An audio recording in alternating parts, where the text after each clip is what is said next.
And now for our next news special report. And now an urgent update to our exclusive report from last week. Tonight we're breaking down two unprecedented challenges to President Joe Biden's placement on the Illinois ballot. This isn't just another political spat, it's a groundbreaking legal battle with national ramifications. Illinois voters, driven by a commitment to constitutional integrity, have set the stage for what could be a defining moment in the 2024 presidential race. We're delving deep into these challenges, one questioning the notarization of Biden's candidacy statement, and another, even more explosive, invoking the 14th Amendment.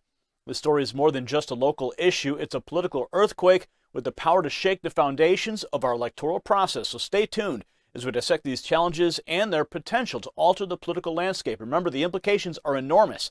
My final thought on this matter is something you absolutely cannot afford to miss. Now first, a crucial but quick message before we dive deeper. Think about it, just like Illinois voters scrutinizing the fine print to safeguard our republic, we too must be prepared for the unexpected. The truth is, readiness is key in times of turmoil, much like ensuring electoral integrity is crucial in our republic. And that's why you need to visit preparewithgary.com, get $60 off a vital 4-week emergency food kit from My Patriot Supply. These long-lasting, delicious meals provide over 2,000 calories daily, perfect for any crisis. Don't wait for chaos to strike. Prepare with the best at preparewithgary.com and ensure your family is ready for anything. Order now for free same-day shipping if you order before 3 p.m. So, breaking news now from Illinois, where the state's political scene is witnessing a seismic shift in a moment of unparalleled significance. Hearings are set to determine President Joe Biden's eligibility for the Illinois ballot, with key dates ahead that could have far-reaching implications for the 2024 presidential campaign. The notary case is scheduled for oral arguments on January 29th, while the 14th Amendment case will see its oral arguments on January 24th, leading up to a crucial final hearing on January 30th. These two petitions, each distinct in their legal grounding, are converging to challenge Biden's position in a way that could profoundly shake the political landscapes. And let's delve into the details of these challenges and grasp their full impact. Beth Finley Smith, a vigilant voter and LaSalle County District 4 board member, is leading the charge in what's being called the notary case, and some are calling it a silver bullet. This legal challenge focuses on a critical detail in the electoral process, the notarization of Biden's statement of candidacy. As it turns out, the statement was notarized by a notary public commissioned in the District of Columbia, not Illinois, as required by the state. This technically, Smith argues, invalidates Biden's candidacy statement, potentially disqualifying him from appearing on the Illinois ballot. It's a meticulous approach that underscores a broader concern about electoral integrity and the importance of adhering to established legal norms. And the rigorous scrutiny faced by presidential candidates, regardless of their political stature, is crucial for maintaining the sanctity of our elections. But the drama doesn't end there. Another group of concerned voters, led by Shane Bouvet, Terry Newsom, Peggy Hubbard, and Timothy Conrad, have filed a petition challenging Biden's eligibility based on the 14th Amendment of the Constitution. Now, this petition, grounded in Article 10 of the Election Code, raises significant objections. They assert that Biden, through his actions and words, has violated his oath to support the Constitution, allegedly providing aid and comfort to the nation's enemies. This argument hinges on the judicial interpretations of aid and comfort within the context of treason against the United States. The exhibits submitted by the petitioners are extensive, scrutinizing the administration's decision, particularly concerning border security and immigration.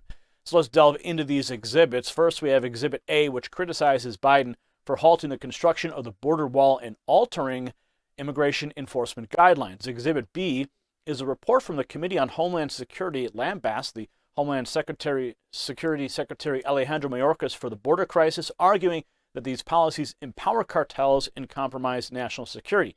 Exhibit C is a scathing critique of Mayorkas' policies, painting a picture of a border left vulnerable by the current administration.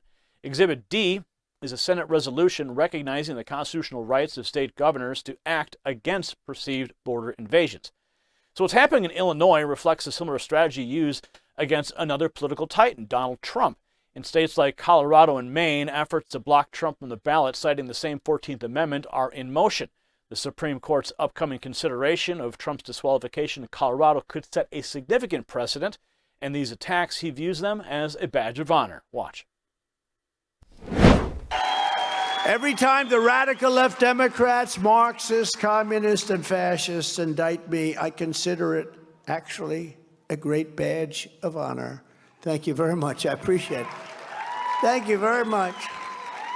Because I'm being indicted for you. Never forget, our enemies want to take away my freedom because I will never let them take away your freedom. It's very simple. I'm not going to let them do it.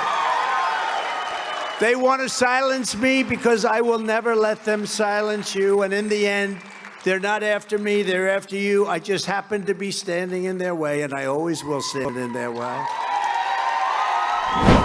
Amen. Now, the situation isn't just about Biden or Trump. It's about the integrity of our electoral process and constitutional adherence of candidates. The irony here is palpable. If frivolous qualifications become the norm, then the same fate could befall candidates across the political spectrum. Texas Republican Lieutenant Governor Dan Patrick has pointed out this irony, suggesting that Biden should face similar challenges in Texas, particularly for policies that have impacted the state adversely. Watch.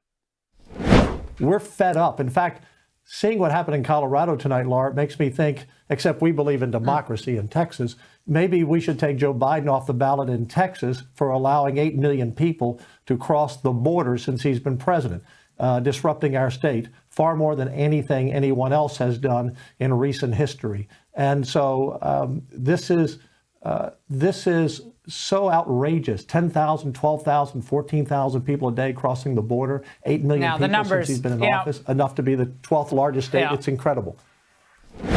The discourse surrounding these legal challenges is not confined to the courts. It's amplified by media and public opinion. Recently, Mara Gay's contentious remarks on Morning Joe criticized Trump supporters, exemplifying the extreme polarization and rhetoric in our political landscape, referring to them as Confederates. Watch. To the Republican candidate's argument that this should be, the voters should have the say and not the courts. Why are you standing with Confederates who betrayed this country? And this is what they're standing with, is the spirit of those Confederates rather than the Americans who came together after a long and brutal civil war. Yeah, that's what they want. Now, today, these legal challenges against Biden mark a significant setback for his presidential ambitions. It's a scenario of political turnabout, a direct consequence of the strategies previously used against Trump. Now, these developments are not just news, they are a pivotal moment in political strategy that every American needs to be aware of. If you got value from this report, tap subscribe and don't go anywhere. My final thought is next.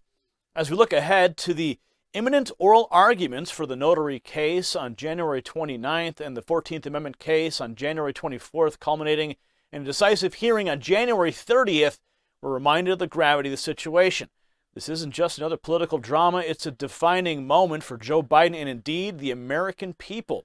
These dates symbolize more than mere legal formalities. They represent a fundamental test of our electoral integrity and the accountability of those who seek the highest office in the land.